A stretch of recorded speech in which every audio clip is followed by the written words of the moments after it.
à toutes et tous.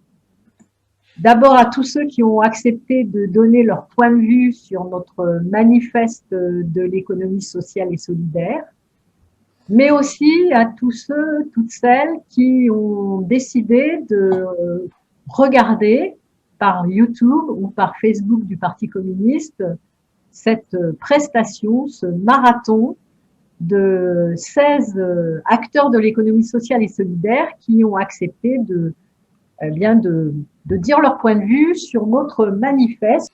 Nous sommes 20 auteurs et nous avons voulu réfléchir collectivement sur ce qu'est et ce que pourrait être l'apport de l'économie sociale et solidaire au dépassement du capitalisme dont on voit bien aujourd'hui combien il est néfaste. Nous avons essayé de décrire ce qui s'apparente à du communisme déjà là. Nous en avons évalué les obstacles à son développement et nous avons regardé comment développer, comment améliorer l'économie sociale et solidaire pour aller dans le sens d'une véritable alternative. Oui, donc bonjour à toutes et à tous. Petit, je suis secrétaire générale de la coopérative Enercop, dont je vais vous parler pour réagir un petit peu sur le chapitre 4 de votre manifeste, donc celui qui traite de l'ESS des services publics et entreprises, coopération, modèle et ou amorce, quelle forme de démocratisation. Et vous parlez un petit peu donc du secteur de l'énergie, puisque vous le citez dans le manifeste, et vous parlez notamment d'Enercop plus précisément.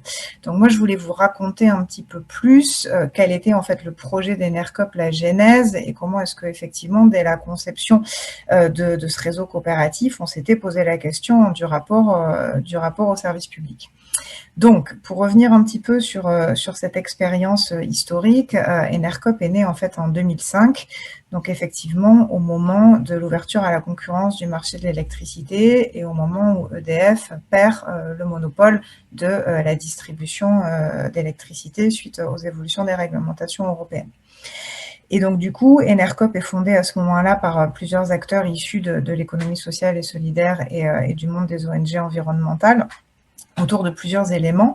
Le premier élément, c'est une vision du système énergétique. C'est important parce que vous en parlez aussi dans le manifeste, de cette question de la vision, avec cette idée de dire que Enercop est appuyé notamment sur le scénario négawatt que certains d'entre vous connaissent peut-être, cette idée de dire qu'on peut aller vers une France fonctionnant avec 100% d'énergie renouvelable en s'appuyant sur la sobriété énergétique, l'efficacité et le développement des renouvelables. Mais donc cet objectif de passer à du 100% renouvelable, et un deuxième objectif qui est de mettre en place une véritable démocratisation du système énergétique, en se disant que dans la façon dont était géré malheureusement le service public et organisé autour d'EDF et de son monopole, on considérait qu'il n'y avait pas cette nécessaire démocratisation et que les citoyens n'étaient pas suffisamment associés à la délibération collective sur les choix énergétiques. Donc c'était ça le premier élément.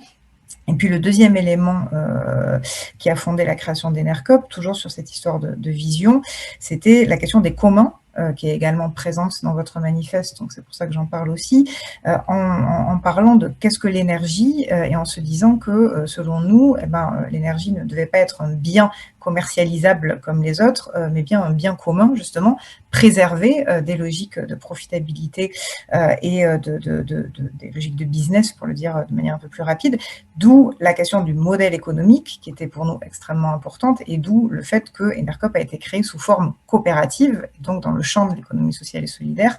Donc je vais y revenir dans un instant.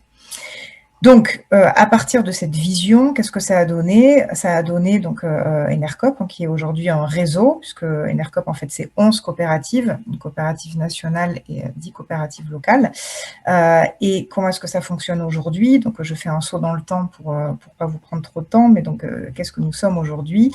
Donc, nous alimentons 95 000 clients à travers toute la France en énergie renouvelable, dont un certain nombre de structures emblématiques de l'économie sociale et solidaire. Pour faire ça, nous avons des contrats avec 300 producteurs d'énergie renouvelable sur l'ensemble du territoire, dont certains sont des collectivités ou elles-mêmes des coopératives productrices d'énergie. Nous soutenons en particulier des projets de production d'énergie renouvelable, notamment développés sous forme coopérative, je vais aussi y revenir. Et donc, nous sommes un réseau de SIC. Là aussi, c'est très important, c'est présent à plusieurs reprises dans votre manifeste. Le choix donc de la SIC, Société coopérative d'intérêt collectif. Pourquoi? Parce que c'est ce choix-là qui nous a permis de construire autour des questions énergétiques du comment à travers toutes les personnes qui interviennent autour de la chaîne de l'énergie. Donc, pour expliquer ça plus précisément, parmi notre sociétariat, nous avons donc des consommateurs, ceux qui s'alimentent en électricité renouvelable chez Enercop. Nous avons les producteurs d'énergie renouvelable, nous avons les salariés de la coopérative, nous avons des partenaires et nous avons des collectivités locales. Donc aujourd'hui, c'est un réseau de 52 000 sociétaires qui sont associés à Enercop, et donc avec cette dimension de vie coopérative qui est très importante pour nous. Vous donner aussi d'autres éléments peut-être sur le modèle économique pour revenir à ce que je disais tout à l'heure sur le côté énergie comme un bien commun qui devrait être préservé d'un certain nombre de logiques autour de la recherche de profit. Nous, on s'est doté de règles assez strictes, notamment sur les questions de partage de la valeur et de partage du pouvoir, avec notamment dans notre coopérative des écarts de salaire de 1 à 3, et des réflexions assez poussées sur les questions de culture du travail, gouvernance partagée, démocratie au travail, etc., etc. Donc tout ça pour vous dire que dans ce secteur de l'énergie qui est devenu un champ de plus en plus concurrentiel, donc on s'est créé il y a 15 ans, on était le premier fournisseur d'électricité alternatif à EDF, aujourd'hui il y a une quarantaine de fournisseurs d'électricité, on occupe une posture extrêmement singulière par rapport à tous nos concurrents, par rapport au modèle économique que je viens de vous décrire, et puis aussi sur notre positionnement politique, puisque voilà, nous, on fait partie de ceux, effectivement, nous sommes nés de cette ouverture à la concurrence, mais pour autant, nous demandons à ce que le secteur de l'énergie puisse être fortement régulé par la puissance publique. On est un des rares fournisseurs d'électricité à ne pas demander à corps et à cri la fin des tarifs réglementés d'EDF. Et puis, on a un lien avec la puissance publique, et en particulier la puissance publique locale et les collectivités locales, qui est extrêmement fort, puisque, donc j'en parlais tout à l'heure, dans notre modèle de SIC et dans le multisociétariat, eh bien, nous avons des collectivités, une soixantaine de collectivités locales, on parle de régions, on parle de communes, on parle de communautés d'agglomération, de départements, qui sont sociétaires de coopératives Enercop, et donc on construit de ce point de vue-là des relations particulières avec l'action publique au niveau local.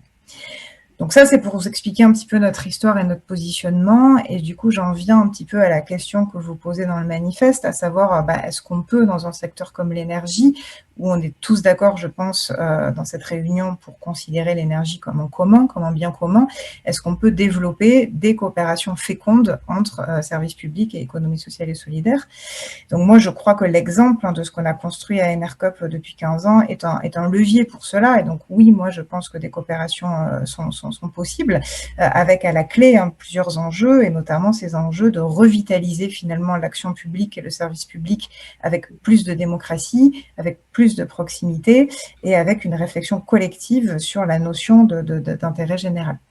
Donc, quelles sont les pistes par rapport à ça? Je crois que le statut de SIC est une piste en soi, et on le voit de plus en plus sur plein de secteurs d'activité, vous en parlez aussi dans votre manifeste, une piste pour vraiment constituer du commun et des partenariats interacteurs entre notamment initiatives privées et pouvoirs publics. Et puis, je crois aussi que dans les projets, dans les dynamiques de territoire, il y a beaucoup de choses qui peuvent être construites, notamment vous parlez des PTCE, des pôles territoriaux de coopération économique. Je crois que typiquement dans le secteur énergétique, on pourrait construire des choses très intéressantes en reprenant cette logique des PTCE. Je sais que Benoît Hamon, je crois, interviendra tout à l'heure, il l'avait fortement porté quand il était ministre, mais je crois que voilà, autour de ces dynamiques de territoire, on peut construire des choses. Et je voudrais vous citer, parce que là, je vous ai parlé donc d'Enercop, qui est un fournisseur d'électricité qui soutient des projets de production, mais il y a aussi tout un mouvement autour de l'énergie citoyenne qui est en train de se développer de plus en plus, c'est-à-dire qu'on voit au niveau des territoires des collectivités et des citoyens qui vont s'associer très souvent sous forme coopérative pour construire des projets de production donc, qui appartiennent aux parties prenantes locales du territoire. Et donc, il y a un vrai enjeu là aussi de créer des liens entre acteurs publics et initiatives locales, parce que dans le secteur des renouvelables, vous imaginez bien que entre les grands acteurs capitalistes classiques qui vont venir profiter de la rentabilité nouvelle des énergies renouvelables pour s'implanter n'importe où, n'importe comment et capter la valeur, et des projets citoyens portés par les collectivités et les citoyens, il y a deux modèles qui sont différents et que le modèle de l'énergie citoyenne me semble extrêmement important à défendre aujourd'hui. Et pour finir, et pour pas être trop longue, donc je pense que ces coopérations sont possibles, mais qu'il y a des conditions de réussite. Donc, quelles sont ces conditions de réussite? D'abord, l'impératif de démocratisation, je crois que ça c'est vraiment important, qui nécessite de repenser aujourd'hui l'organisation des services publics. L'État comme seul garant de l'intérêt général, sans se donner les moyens d'une véritable démocratisation, ça pose souci. Et puis aussi la question de la vision, et je crois que là vous en parlez très bien dans le manifeste, il y a des passages sur les corrélations entre mission et complémentarité d'action, où vous dites que il faut regarder les choses sous l'angle de la démocratie socio-économique. La qualité de la coopération dépendra de la qualité des partenariats, de la cohérence des pratiques démocratiques respectives. Et donc, je crois que ça, c'est extrêmement important. Et donc, du coup, il faut parler de cette vision. Et il ne vous aura pas échappé qu'il y a peut-être une spécificité autour de la question énergétique, qui est qu'il y a quand même un petit débat, c'est un euphémisme, sur la question de la stratégie et sur la question du nucléaire et de la place de l'énergie nucléaire. Alors, je ne vais pas l'ouvrir maintenant parce que ce n'est pas le lieu et que ça prendrait trop longtemps, mais moi, je fais partie des gens qui sont convaincus que la sortie du nucléaire est nécessaire pour réussir la transition énergétique. Ce n'est pas simple parce qu'il y a évidemment plein de questions, notamment des questions sociales, des questions d'emploi, etc. Mais en tout cas, il faut qu'on ait le débat et je crois que ces coopérations fécondes ne pourront se construire que sur la base d'une vision partagée de où est-ce qu'on veut aller ensemble stratégiquement autour de l'intérêt général sur ces questions d'énergie. Et un dernier mot d'une seconde et après j'arrête pour vous dire que ce qui s'est passé sur le secteur de l'énergie avec Enercop est à suivre aujourd'hui dans d'autres secteurs d'activité. Vous avez probablement entendu parler par exemple de l'expérience de Railcoop, qui est une coopérative ferroviaire qui est en train de se créer. Pareil, sur la même histoire qu'Enercop, à savoir ouverture à la concurrence du rail, de la SNCF. Qu'est-ce qu'on fait? On se demande si on peut créer un modèle alternatif.